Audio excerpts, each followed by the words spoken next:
Hello, folks out there in YouTube land. Got a big show lined up for you today. Yeah, we're going to get into why the SEC and the Big Ten, they just can't have nice things. You know, there are people in this world that you have to have rules and laws for. Now, most people know you shouldn't go into a grocery store, fill up a grocery bag, and walk out with it. Or you shouldn't drive 150 miles per hour on an interstate. Or 100 miles an hour through a residential. It's just common sense. But there are people you have to have the rules and laws for because they're going to do that. They don't give a crap. And especially in competition. There are folks that will do dirty things to win, and you have to come up with special rules and laws for them that everybody else has to deal with because that's just who they are. They can't help it. So we've got a few of those folks in the Big Ten and the SEC that just, you know, we've got to always come up with more rules for them because they just keep pushing the envelope, pushing it, walking up to that line and then putting their toes over it. And in the case of Michigan and Connor Stalions, they just walked right across it. They didn't give a crap at all. So let's get into this. All kinds of new rules are going to have to be put in place because of the shenanigans. Now let's start out with our boy Lane Kiffin. The NCAA has been working on trying, well, they've been working all this year. It's been going on for 5 years, ever since Lane discovered, hey, I can slow anybody down anytime I want with fake injuries. And we've seen it over and over and over. Yep, guy just acts like he's been shot, and it happens all the time. Lane will actually tell the guy to go down, and he got so brazen that he would just do it in front of the camera, didn't even care. And then he'd get on the guy for falling down in front of him instead of on the field. And so Greg Sankey had to step in and threaten Lane and anybody else that wants to do that with a $50,000 fine, then a $100,000 fine, and then a suspension. And so that slowed it down quite a bit, but it didn't completely finish it. So the NCAA is having to put in a special rule just for this nonsense. And it's just unethical behavior is what it is. It says how the NCAA Rules Committee plans to curb, and it's not feigned injuries, it's fake injuries. Call it what the heck it is, as concerns grow over hot button issue. Why do you use the word feigned? I don't get that. That's the NCAA. They've got some lawyers there that learned some $20 words. Congratulations. We all know it means fake. They've proposed modifications to injury timeout rules, and what they're basically going to do is if you get injured, you have to stay out the entire series unless you have a green dot on the back of your helmet. That would be the quarterback or basically the quarterback of the defense, which is typically a linebacker or a safety. Because that would, you know, create too many problems for the opposing team. But those are the guys that don't fake injuries anyway because they don't want to be out of play. You know, no quarterback's going to fake an injury and be out of play. They usually have the guy that's the least important, which might be, you know, a nickelback or just somebody that can easily be replaced. And so they're going to make them sit out an entire series. Or a coach can call it timeout, and then the guy can go back in the next play, which it's always been that way, which is fine. And that's what needs to be done.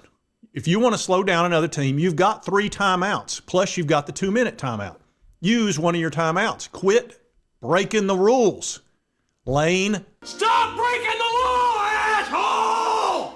Anyway, he is one of the main reasons we can't have nice things in the SEC or in college football because he's going to break the rules and break them until you stop him.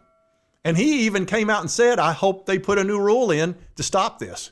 In other words, stop me from myself because I can't help it. It's too useful for my team to break the rule or the ethics of it and get a free timeout anytime I want to slow down the other team. He did it to Tennessee a few years ago so bad it was ridiculous. That's why he got the French's mustard and the golf ball thrown at him. It wasn't for any other reason. It was because of that. You did it the whole damn game. Lane. Now we got to talk about our boy Shane Beamer. Oh, this is going to get damn ugly right here. Now, Beamer loves to live on the edge. He likes to push and push and push every chance he gets. He's a tricky guy.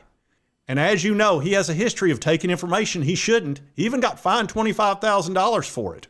Oh, yeah, it's no big deal for him. But his latest little thing that he did was the fake kickoff. And this got Brett Bielema heated. And he went over there and mocked him across the field when one of his guys got injured, and Beamer lost his gourd. I mean, he went crazy. He was ready to throw hands. It was hilarious. The one thing I will say about Beamer, he's very entertaining. You never know if he's going to complain about that or the hot dog situation It's kind of the story of the night. Clock was wrong the whole game. We're trying to kick an onside kick to start the second half, and we got to wait on the chain crew because they're eating a hot dog. That's the only disappointing thing about tonight. So whatever it's going to be entertaining. Anyway, after he lost his mind, the NCAA realized, okay, we've got a guy over here that's going to push the button. And look, everybody knows that if you do this on a kickoff, that means you're down in the ball. Well, technically, you're supposed to do this. And over the last year or two or whatever, it's kind of turned into this. And little Beamer went over there and went, oh, well, I could take advantage of this and do a fake kickoff.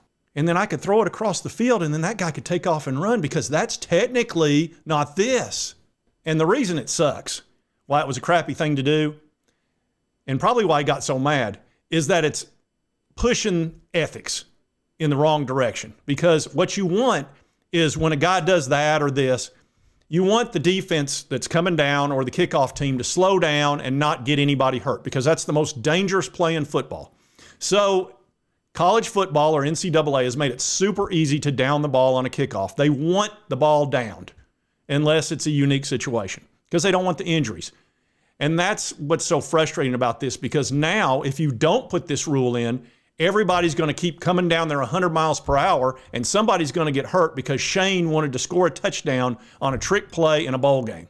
That was kind of meaningless, honestly, even though if you're a South Carolina fan or a Illinois fan, it wasn't meaningless. But you know what I'm saying. It certainly wasn't worth it. I mean, look, you just shouldn't do it, period. I mean, that shouldn't even have entered his mind that I could do that. And he all claims, well, I went to the refs. But you know why he went to the refs? To make sure that they wouldn't down the ball? Because he knew they would. As soon as their player did this, they would have just blown the whistle. And Beamer knew that. So he went to him and said, I'm going to do this, so don't blow the whistle. And they're like, well, technically he's right. But when he left, they went, God, what an a-hole. Shane Beamer's another reason why you can't have nice things in the SEC. And I hadn't forgotten about 2022 either, Shane. You and your little cohort possibly, or maybe one of your assistants, or maybe an analyst got some information about my VOLS. And the signs that we were using, went from scoring, 16 points in 2 ball games against Florida and Missouri, and suddenly you scored 9 straight touchdowns? 9 times. 9 times. And it just so happened that Connor Stallions had scouted Tennessee Vols? Yeah. I can't prove it, but we know what you did. Another guy. We can't have nice things. We have to have all these rules and all these regulations and red tape because you won't just be reasonable and use I've got to push the boundaries every chance I get. You got fined $25,000 for it. You would think that'd slow him down. I just got to keep doing it. That's what I do. Now, the worst of the worst, Connor Stallions and Michigan. You want to talk about some folks that push the boundaries. I mean, they literally went across the boundary and then went, to Mount Rushmore with it. It's unbelievable the crap they pulled. Forward scouting all over the place. Dozens of games, including my Tennessee Vols and the Clemson Tigers, who probably lost a game to South Carolina because of that. All because Connor had to have an advantage and he wanted to help his team win. And the Michigan-Ohio State thing is on another level. They just cleared a police officer who had to use pepper spray because of the battle between Ohio State and Michigan after that game last year. There was a big brawl, and you remember Michigan decided to plant their flag in the middle of the field, and it was just a whole mess. And here's the thing. It's hard for us to really, look, we've got some great rivalries, and there's some really rough ones in the SEC, but this Ohio State-Michigan thing has gone to a whole nother level. It's so bad that the Auburn, Alabama people, they look up at it and go, Damn. They can't even believe it. I'm telling you, the bad blood is through the roof, and that game next year is going to be something else, and it's going to be played at Michigan. And I understand Michigan has brought in another group of lawyers to help them with their fight against the NCAA. They're going to get hammered. Look, they've got you red-handed. That's pretty obvious. And I don't know what the argument's going to – and what is the argument? I've seen their notice of allegations and then the little thing that they leaked out. There's no defense for this. There just isn't. You're going to get hammered. You should have worked out a deal. You should have worked out a negotiation, given up some bowl games or some postseason play, paid a huge fine, and worked out something with them. Because I don't know if you're going to have to give up that natty or not. It's really not looking good.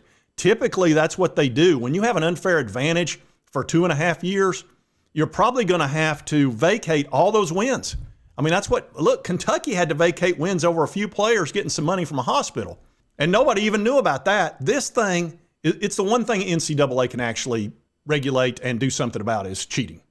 Allegedly. That's the one thing they can do. They can't do anything on NIL. They learned the hard way on that one. Believe that. But on this, they can. And Michigan's just fighting it to the max, and I think they're going to get hit and hit hard. Now, for the Michigan fans out there, there's probably not many of you watching because you know how I feel about this issue. It's not going to be the death penalty. All right, you're going to get hit and hit hard, and in a couple of years, you'll be okay. You've got NIL money. You'll be fine. But you're going to take a hit, and you might as well just accept it. And you should have worked out a negotiation because now it's going to be worse. And this Ohio State-Michigan thing is not going anywhere. I'm telling you, it's something else. It's the most anticipated game of the year next year. I can't wait for it. It's going to be something else. Roadhouse. Anyway, this is why we can't have nice things in the SEC and Big Ten. There's too many people out there pushing the envelope. And it's really, it's frustrating. Just quit breaking the law. Just quit breaking the rules. You know what the rules, just quit breaking them. Anyway, if you like this content, be sure to hit that like button. Let's me know continue to cover all these big college sports stories. If you've not subscribed, boom, boom, boom, right there. Won't cost you a dime. Help you get my videos. Makes it easier. And right over here is the most recent video YouTube thinks you'll enjoy based on your viewing history. We'll see you next time on Sports Talk Jay.